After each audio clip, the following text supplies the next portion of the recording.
Welcome to AI Unraveled, your special briefing on the real-world business impact of AI and advanced computing.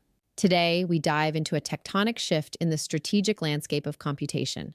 Google has just announced what they call a verifiable quantum advantage with their latest Nature publication.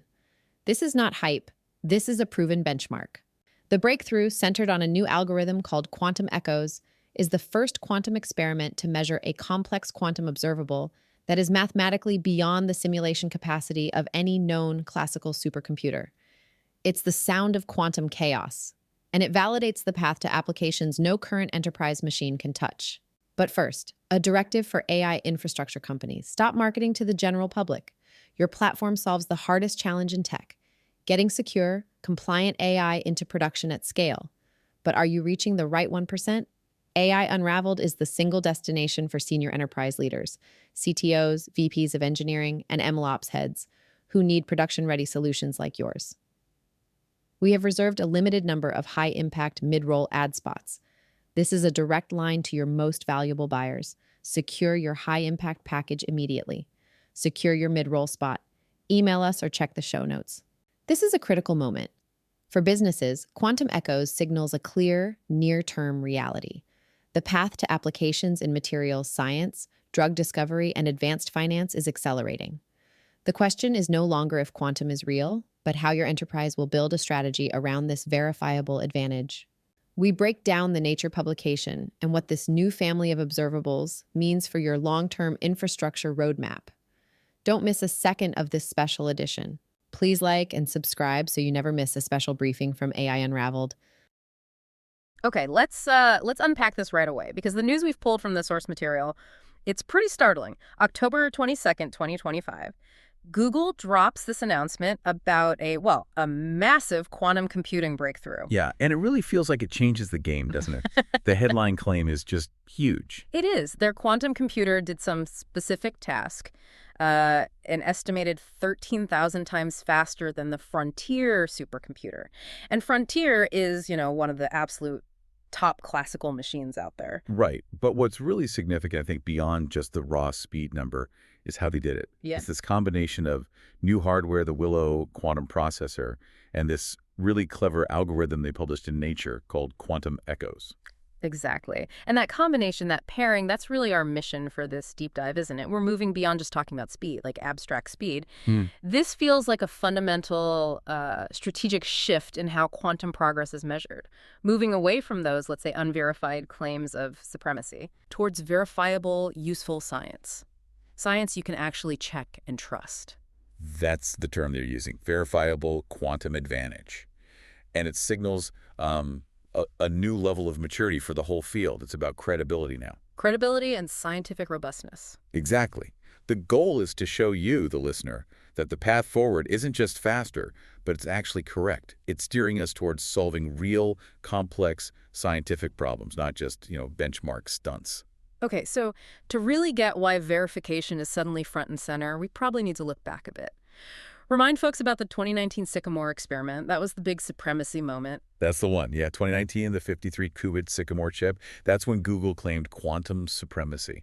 The task back then was random circuit sampling, RCS. Which was basically a problem designed just to be hard for classical computers, right? Yeah. Not necessarily useful. Precisely. It was engineered for speed comparison.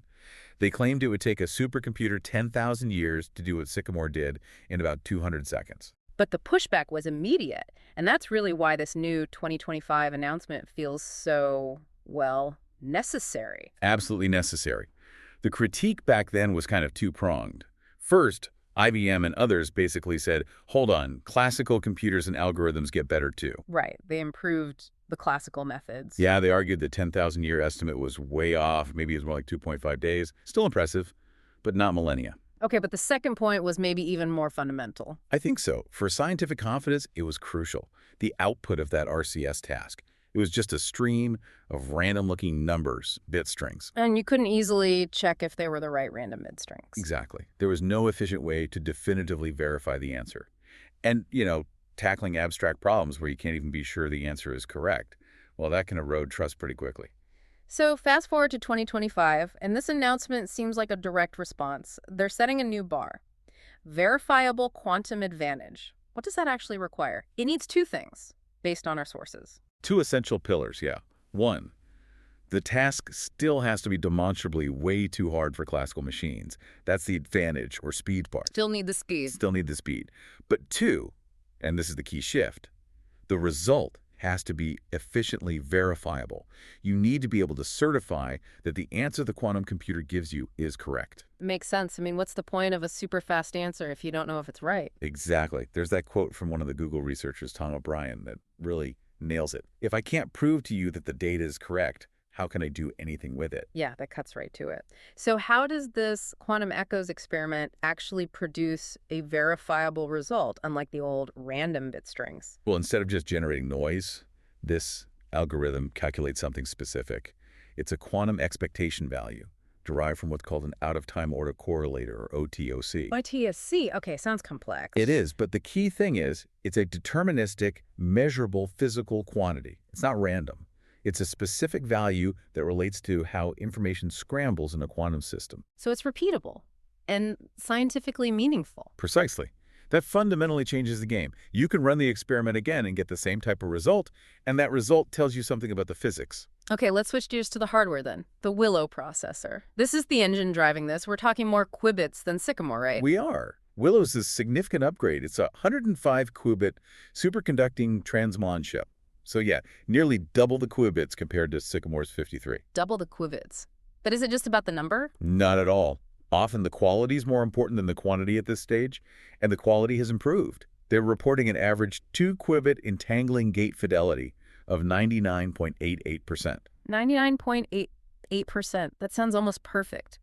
But hang on, if you're running a complex calculation, thousands, maybe millions of steps, doesn't even that tiny 0.12% error just snowball and wreck everything? How is that small fidelity bump a breakthrough? That's a really critical question. And you're right, fidelity on its own isn't the whole story. Errors do compound incredibly fast. So what else improved? The real leap, arguably, is in the coherence time. This is basically how long the qubits can maintain their delicate quantum state before errors just overwhelm the calculation. Okay. The T1 coherence time on Willow reached almost 100 microseconds.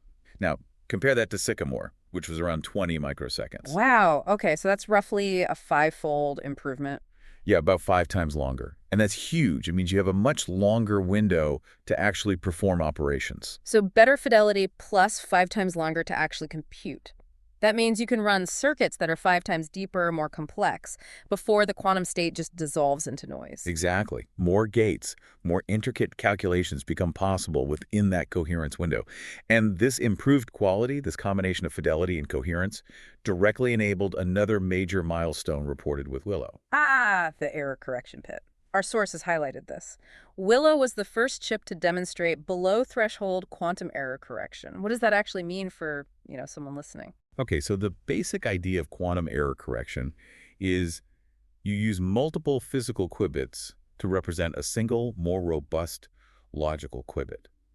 The threshold is a theoretical point where adding more physical qubits actually starts reducing the error rate of the logical qubit instead of adding more noise. So crossing that threshold is key. It's vital. And Willow showed this principle in action.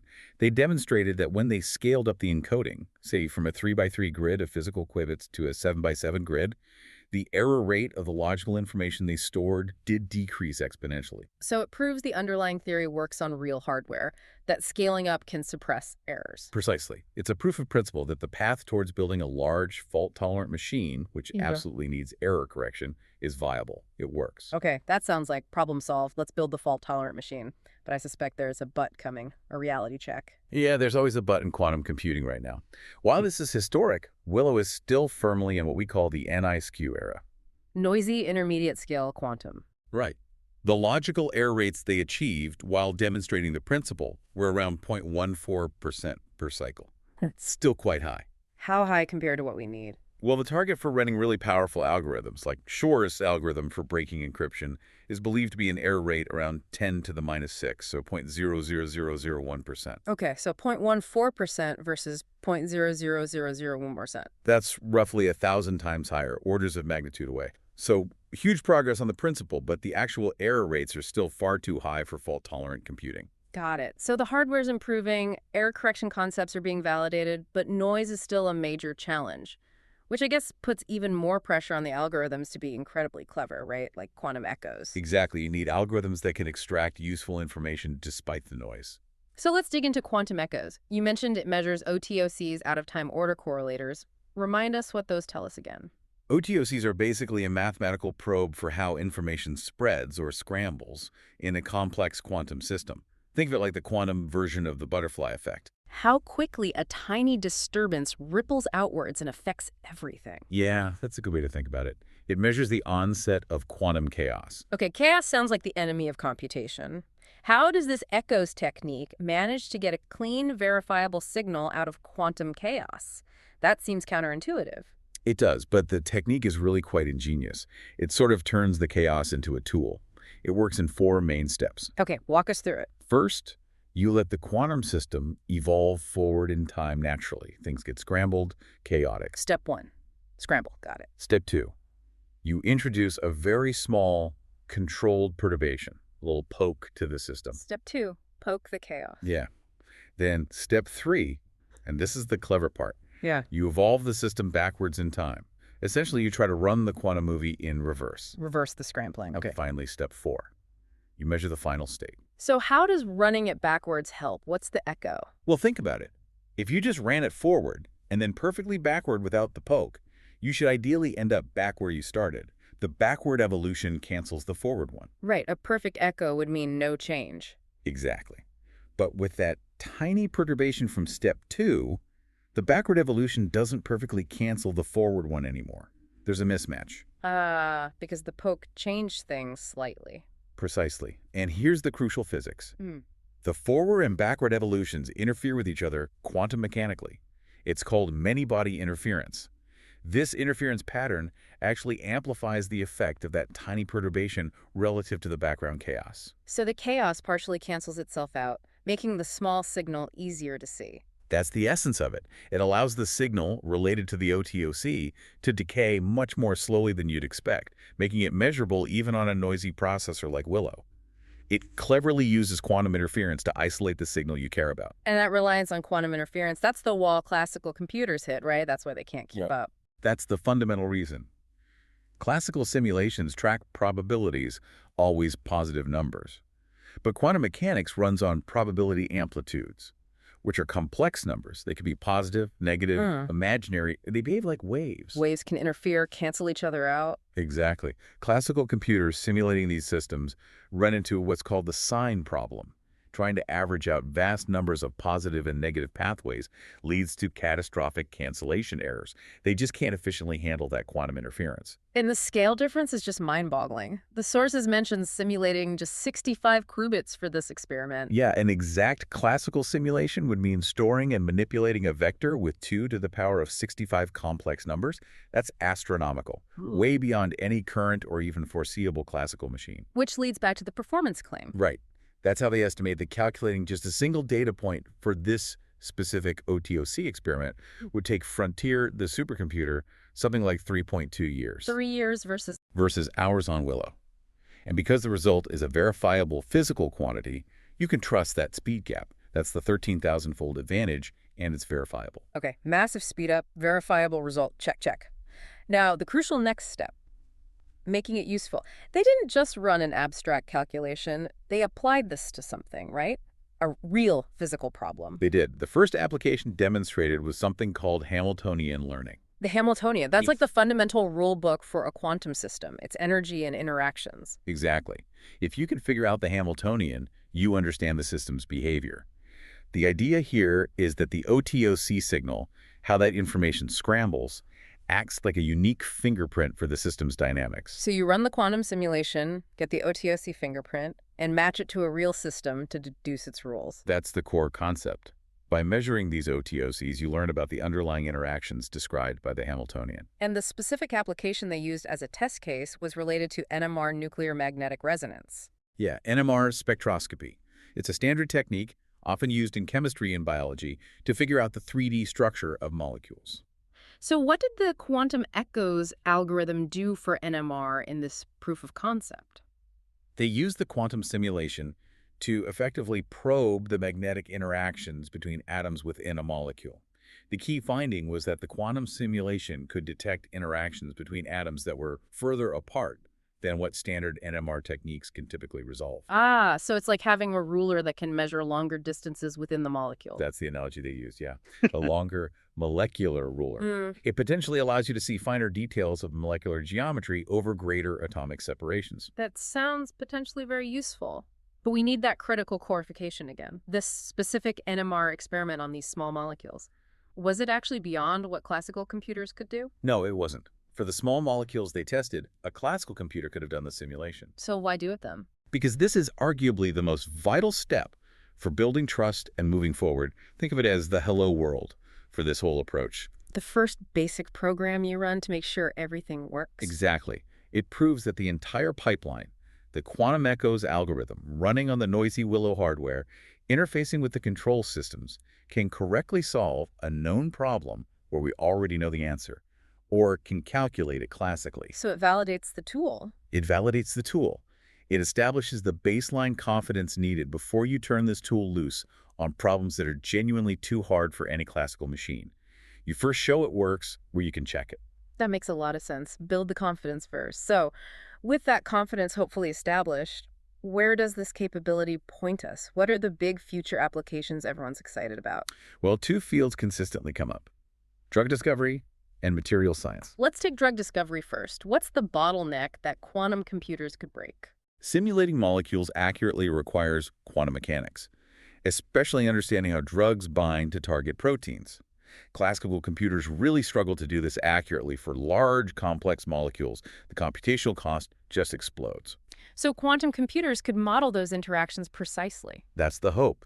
Predict binding affinity more accurately, model how proteins fold, maybe even forecast toxicity or side effects much earlier in the drug development process, saving time and money. And there's often talk about synergy with AI here too, right? Absolutely. One major challenge for AI and drug discovery is getting enough high-quality training data. Quantum computers could potentially generate incredibly accurate simulation data about molecular interactions data that's basically impossible to get classically. So the quantum computer generates perfect training data for the AI. That's the idea. Feed that gold standard data into specialized AI models to accelerate the search for new drug candidates. It overcomes a key data limitation for classical AI. Okay, and the other big area was materials science, designing new materials. Right. Things like searching for high-temperature superconductors, better catalysts for industry, improved battery materials.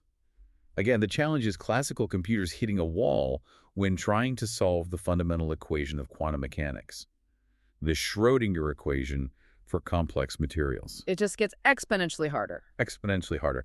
Quantum computers, because they operate on quantum principles inherently, are naturally suited to simulating the electronic structure of these materials.